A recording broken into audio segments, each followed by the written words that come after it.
আজকের আমাদের যে অভিযান, এই হেলমেটবিহীন যারা রয়েছে তাদের ড্রিঙ্কস অ্যান্ড ড্রাইভিং, অবৈধ পার্কিং, এই সমস্ত কিছুর বিরুদ্ধে আজকের যে অভিযান সেটা জারি থাকবে আগামী দিনও। শুধু কমলপুর শহরেই নয়, কমলপুর সাব ডিভিশনের ভিতরে যে বাজারগুলো রয়েছে, বড় বড় বাজার যেগুলো রয়েছে, মানিকবান্ডার, খালাআলি, আমরা ওইদিকেও যাচ্ছি, এই বিষয়গুলো কনফার্ম করবো।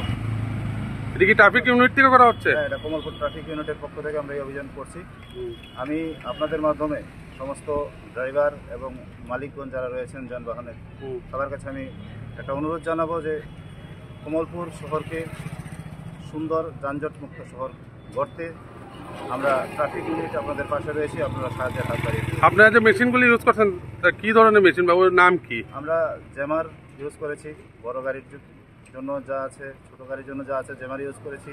আমরা ব্রেক অ্যানালাইজার ইউজ করেছি, যারা ড্রিঙ্কস করে ড্রাইভ করছে ওদেরকে ধরার জন্য। এগুলো আমরা উপরে কিছু একাংশ যানবাহনের অবৈধ পার্কিং, এই কিছু অড আওয়ারে, অফিস আওয়ারে আপনার এই মালপত্র লোডিং আনলোডিং, এই সমস্ত কারণে এখানে একটা অবাঞ্ছিত যানজটের সৃষ্টি হচ্ছে। যে বিষয়টা আমরা কিছুদিন পূর্বে মাইকিং করেছিলাম, ট্রাফিক সংক্রান্ত সতর্কীকরণ আমরা যে দিয়েছি আগেই, তো এটাকে নিয়ে আজকে আমরা একটা স্পেশাল অভিযানে বেরিয়েছি এগুলোর বিরুদ্ধে।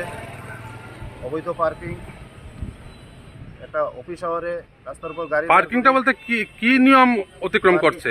পার্কিংটা আমরা কমলপুর শহরের যে রাস্তার দুপাশে সাদা দাগ রয়েছে, এই সাদা দাগের বাইরের দিকে গাড়ি পার্কিং করবেন, এর ভিতরে কোনো গাড়ি পার্কিং করা সম্পূর্ণরূপে নিষিদ্ধ। কিন্তু দেখা যাচ্ছে এইভাবে পার্ক করে ওরা চলে যাচ্ছে কোনো কাজে, নিজেদের কাজে। এটার জন্য আমরা আজকে অভিযানে বেরিয়েছি এবং এগুলি দেখছি।